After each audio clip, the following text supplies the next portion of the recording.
Donc bienvenue à notre webinaire donc sur le congé supplémentaire de naissance pour les exploitants, donc organisé par la MSA d'Armorique et la MSA des Portes de Bretagne. Donc on va vous proposer une présentation des grands principes du congé supplémentaire de naissance pendant environ 30 minutes. À l'issue de cette présentation, donc vous aurez la possibilité d'avoir les réponses à vos questions, donc pendant environ 30 minutes. On vous invite à poser vos questions dans le fil de discussion Teams pour qu'on puisse y répondre donc à la fin de cette présentation. Donc ce webinaire est enregistré. Vous pourrez le réécouter car il sera mis à disposition sur notre site internet et il vous sera également renvoyé donc par mail. Et donc je vous invite à couper vos micros si ce n'est pas déjà fait. Et à l'issue de ce webinaire, vous aurez un petit questionnaire de satisfaction à compléter. Donc je vais démarrer en vous présentant le programme de ce webinaire. Donc moi je suis Laetitia Lebras-Jacob, je suis sous-directrice en charge de la santé, l'action sociale, le contrôle médical et l'offre de services donc au sein de la MSA d'Armorique. Donc en termes de programme, on va vous présenter dans un premier temps les grands principes du congé supplémentaire de naissance pour ensuite passer sur les conditions et les modalités de prise de ce congé. Ensuite, on abordera la demande de remplacement, puis le délai de la demande et les informations complémentaires. Et donc, pour rappel, à l'issue de ces environ 30 minutes de présentation, on répondra aux questions que vous aurez posées dans le fil de discussion. Donc, concernant les grands principes du congé supplémentaire de naissance, donc pour rappel, il a été prévu par la loi de financement de la sécurité sociale pour 2026. C'est donc un nouveau congé indemnisé, donc qui vient compléter les congés déjà existants, à savoir les congés de maternité, de paternité et d'accueil de l'enfant ou d'adoption. Donc c'est un nouveau dispositif qui va permettre aux exploitants agricoles et également aux salariés de bénéficier d'une période supplémentaire de congés indemnisés de 1 ou 2 mois. Donc il pourra être pris à la suite d'un congé maternité, paternité ou adoption ou indépendamment de ces congés. C'est-à-dire que concrètement, vous pourrez bénéficier de ce congé supplémentaire de naissance sans nécessairement avoir pris avant votre congé de maternité, paternité ou adoption. Et en termes d'entrée en vigueur légale, on est sur le 1er janvier 2026, comme l'a annoncé le gouvernement, avec une application effective donc à partir du 1er juillet dernier.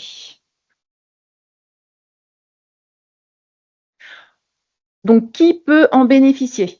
Le congé supplémentaire de naissance est ouvert aux 2 parents, quelle que soit leur situation professionnelle.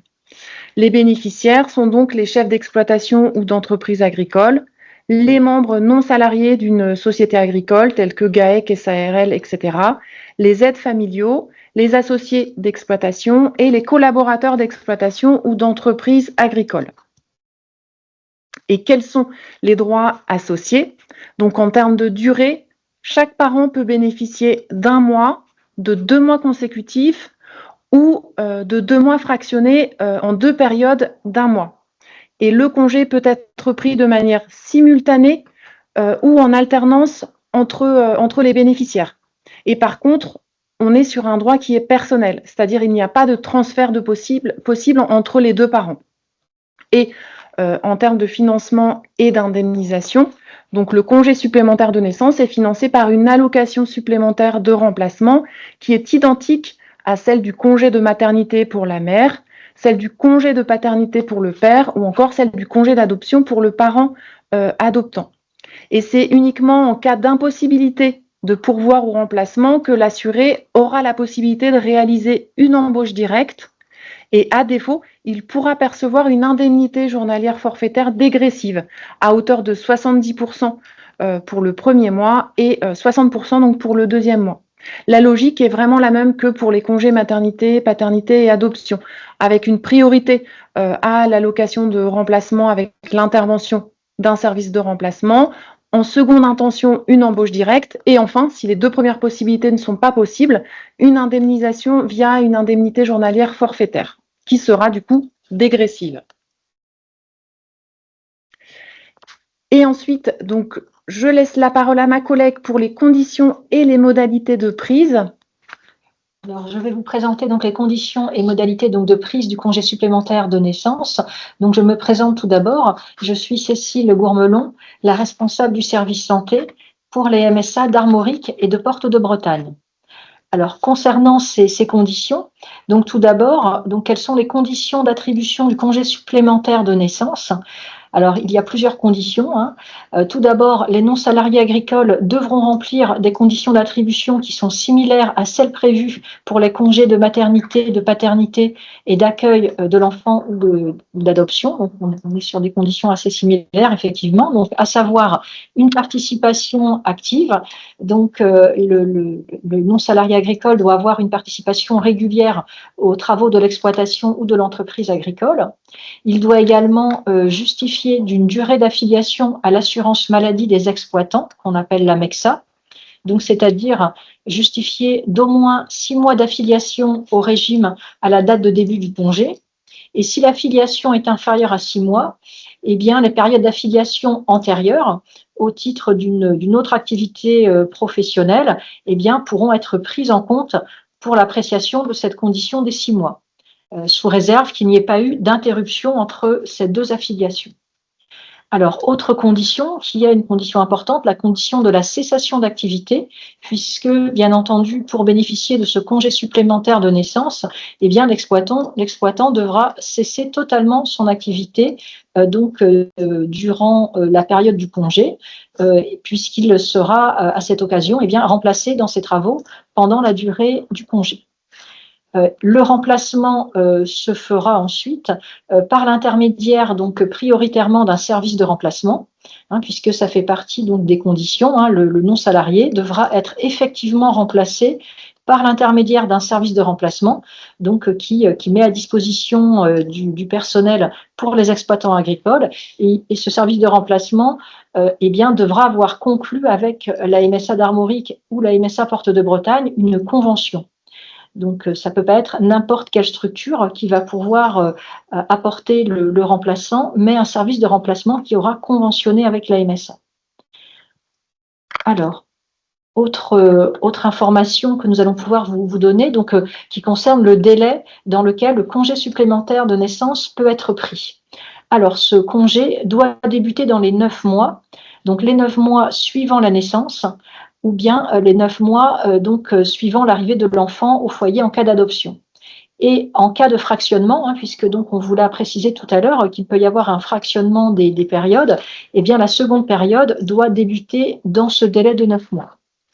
Alors, il y a une dérogation pour les parents d'enfants nés ou arrivés au foyer donc au cours du premier semestre 2026, donc entre le 1er et le 30 juin, ou dans la naissance était prévu à compter du 1er janvier, eh bien, le congé supplémentaire de naissance pourra débuter dans un délai de 9 mois à compter du 1er juillet 2026, donc ce qui nous amène jusqu'au 31 mars 2027, puisque dans l'attente des décrets, en fait, le congé supplémentaire de naissance n'a pas pu être mis en place effectivement à compter avant le 1er juillet 2026. Alors, il y a également des cas de prolongation de ce délai. Donc, la fixation du délai dans lequel les salariés peuvent prendre leur congé supplémentaire de naissance tient compte de l'augmentation de la durée des congés de maternité, de paternité ou d'accueil de l'enfant et d'adoption. Et donc, ce délai de 9 mois peut être prolongé en cas de report du congé maternité, en cas de naissance multiple, en cas de naissance à partir du 3e enfant, en cas de naissance prématurée ou en cas d'hospitalisation de l'enfant. Donc voilà les règles concernant le délai.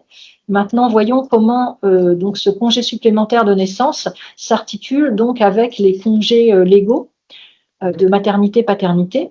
Donc effectivement, le non-salarié agricole peut prétendre au congé supplémentaire de naissance, donc 9 mois suivant la naissance de l'enfant. Donc il y a plusieurs options pour le faire. Soit le non-salarié agricole pourra y recourir immédiatement après la fin du congé de maternité, de paternité ou d'accueil de l'enfant, donc pour une durée de 1 ou 2 mois consécutifs.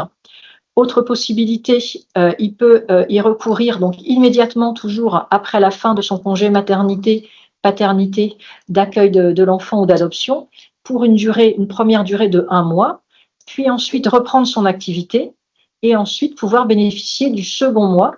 Mais il faudra que tout ça se fasse, bien entendu, dans la limite du 9e mois suivant la naissance de l'enfant. Et la troisième option, eh bien, l'exploitant peut décider de reprendre son activité donc à l'issue de son congé maternité-paternité et de recourir ensuite, plus tard, eh bien, à son congé supplémentaire de naissance, mais cela devra se faire dans la limite des 9 mois. Et dans ces cas-là, il prendra donc la durée de 1 mois ou de 2 mois selon son choix. Ces règles s'appliquent indépendamment des choix du père de l'enfant, du conjoint, concubin, partenaire pacsé ou de la mère. Les choix sont indépendants. Donc, le congé supplémentaire de naissance peut également être pris sans congé de maternité ou de paternité. Et il peut être pris directement, en fait, sans qu'il y ait eu donc un congé maternité-paternité ou adoption qui aurait été pris par l'exploitant.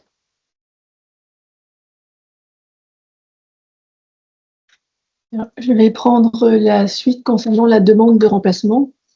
Donc moi, je suis Caroline Blotio, je suis en charge du pôle contrôle, qualité et relations partenariales. Alors, comment effectuer la demande? Donc, la demande peut être effectuée selon 2 modalités, soit via le service en ligne, via la démarche numérique, ou via un formulaire papier adressé à la MSA. Donc, il y a un téléservice qui a été développé qui permet en fait aux non-salariés agricoles de pouvoir réaliser toutes les demandes concernant le congé, donc que ce soit maternité, paternité ou adoption, et éventuellement du congé supplémentaire de naissance en ligne en une seule fois via le téléservice, donc démarche numérique. Une demande unique peut regrouper le congé principal, donc maternité, paternité ou adoption, ou le congé supplémentaire de naissance. Donc selon la situation, le NSA pourra demander soit un seul congé, le congé principal, donc soit maternité, paternité ou adoption, ou le congé supplémentaire naissance. La demande pourra porter sur le congé principal maternité, paternité ou adoption avec le congé supplémentaire naissance, ou uniquement demander le congé supplémentaire de naissance. Donc en cas de difficulté, vous pouvez télécharger les formulaires papier et les renvoyer à la caisse de MSA. Alors, plus concrètement, si vous utilisez la démarche numérique, sur le site des MSA, donc, il faut aller dans le bouquet exploitant et sur demander un remplacement maternité, paternité ou adoption. À partir, donc, lorsque vous êtes arrivé sur cette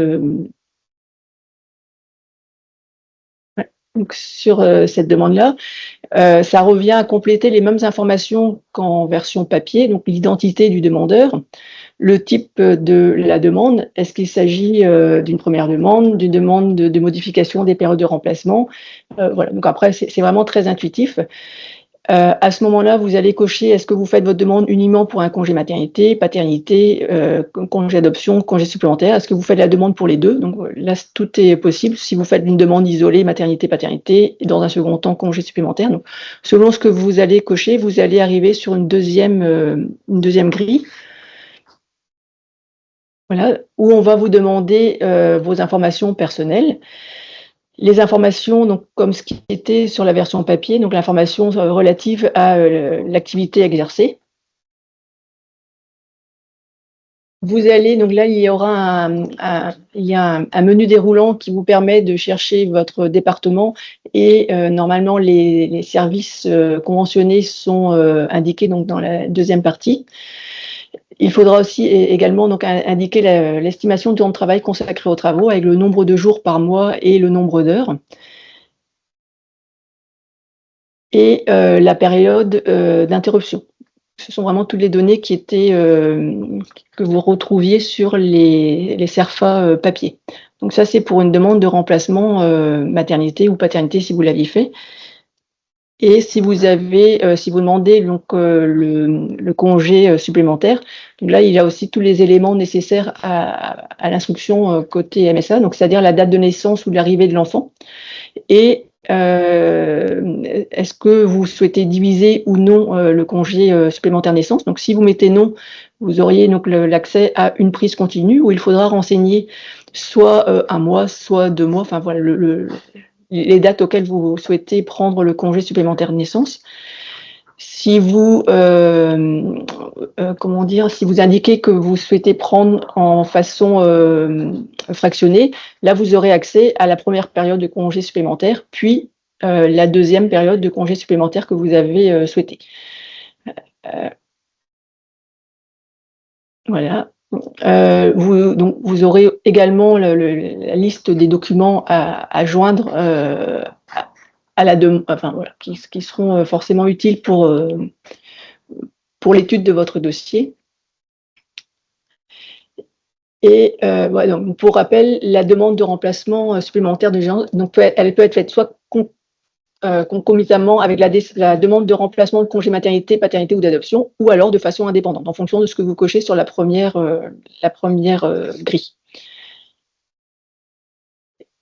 En cas de demande concomitante avec la demande de remplacement pour le congé maternité ou paternité d'adoption, donc la demande devra se faire 20 jours au moins avant la date prévue de l'interruption d'activité pour les congés maternité et d'adoption, et 20 jours au moins avant la date prévisible d'accouchement pour le congé paternité. Donc là, il y a une évolution, si on passe de 30 jours à 20 jours.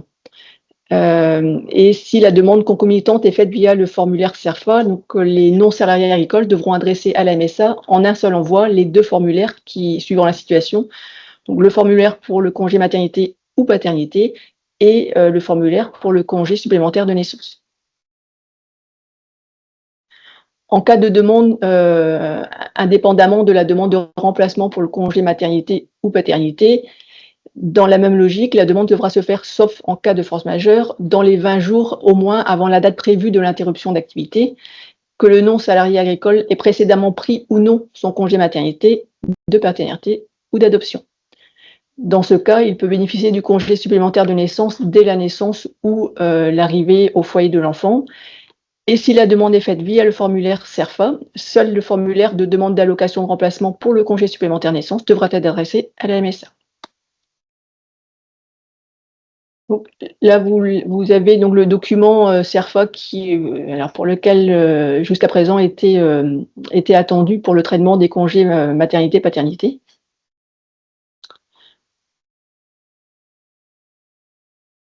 Le traitement du coup de la demande. Alors, comment sera instruite la demande de remplacement? Donc, la réception et l'instruction de la demande transmise par le non-salarié agricole, donc la MSA doit la transmettre immédiatement par tout moyen conférant date certaine au service de remplacement que vous aurez indiqué dans votre demande. Donc, soit le service de remplacement devra, dans les 15 jours suivant la réception de la demande, nous indiquer s'il peut pourvoir ou non au remplacement. En cas de réponse positive, donc le service de remplacement va s'engager à mettre à disposition du non-salarié agricole un ou plusieurs remplacements pour la totalité de la durée du remplacement demandé.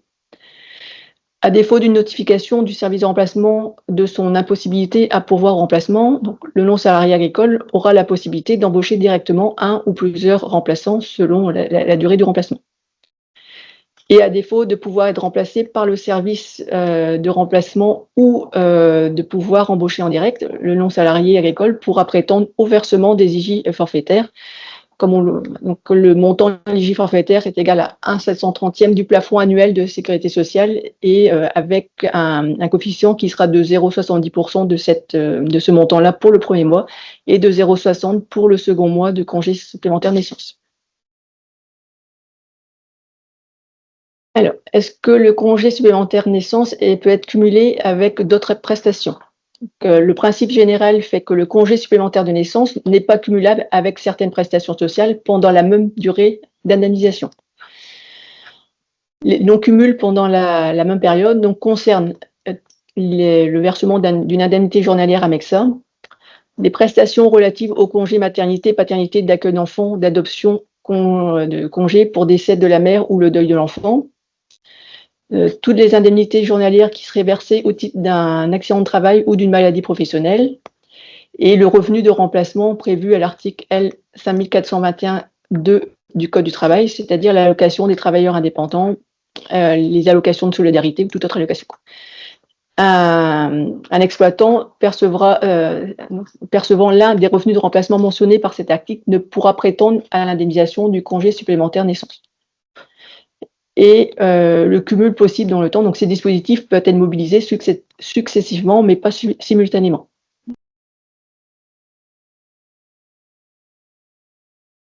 Alors bonjour à tous, je vais prendre la parole pour les informations complémentaires. Donc je suis Claire Pénanéache, conseillère en protection sociale à la MSA d'Armorique, et je vais donc aborder avec vous ces informations avec donc l'information concernant le rendez-vous avec la MSA, donc que ce soit en MSA d'Armorique ou en MSA Porte de Bretagne. On vous reçoit donc à l'accueil de la MSA pour vous sensibiliser, donc sensibiliser les futurs parents sur l'allocation de remplacement pour les congés maternité, paternité, adoption et le congé supplémentaire naissance.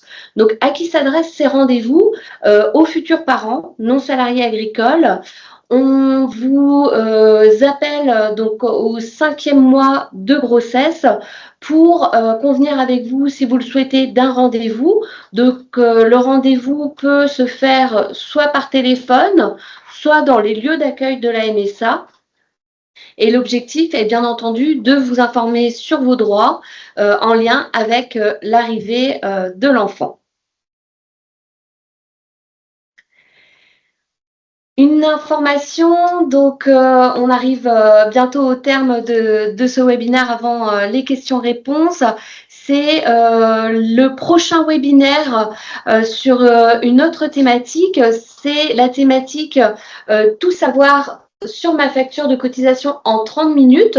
Donc les MSA bretonnes, la MSA d'Armorique et la MSA de Porte de Bretagne organisent un webinaire à destination donc des non-salariés agricoles pour les guider sur la compréhension de leurs factures. Ce webinaire se déroulera le 10 novembre prochain à 11h30 et vous recevrez donc l'invitation de CMSA pour participer à ce webinaire. Enfin, pour terminer, nous souhaitions vous rappeler les contacts donc de la MSA d'Armorique. Vous avez bien entendu la possibilité de nous appeler par téléphone au 02 98 85 79 79 sur les jours et horaires d'ouverture. La possibilité donc de venir à notre rencontre dans les lieux d'accueil de la MSA d'Armorique. Donc c'est sans rendez-vous à Landerneau et à Saint-Brieuc et exclusivement sur rendez-vous dans les agences et certaines France Service. Et vous pouvez nous écrire via votre espace privé sur l'espace sur donc le service en ligne de messagerie. Pour ce qui est des contacts de la MSA Porte de Bretagne, donc on peut passer à la vue suivante. Pour les contacts téléphoniques, la possibilité de joindre la MSA Porte de Bretagne au 02 99 01 80 80 aux jours et horaires d'ouverture qui s'affichent, et puis également la possibilité de rencontrer un agent d'accueil exclusivement sur rendez-vous donc dans les agences et avec ou sans rendez-vous à Bru et à Vannes, et la possibilité également d'écrire à la MSA via le service en ligne de messagerie. Donc cela pour vous rappeler aussi ces contacts, pour vous rappeler qu'on est à votre disposition pour répondre à vos questions selon votre situation. Merci beaucoup pour votre attention. Donc, comme nous l'avons précisé, vous retrouverez le lien vers ce webinaire et le support sur notre site internet. Et vous allez également recevoir un lien pour un questionnaire de satisfaction. Nous vous invitons à le compléter. Et nous vous souhaitons une très belle journée. À bientôt.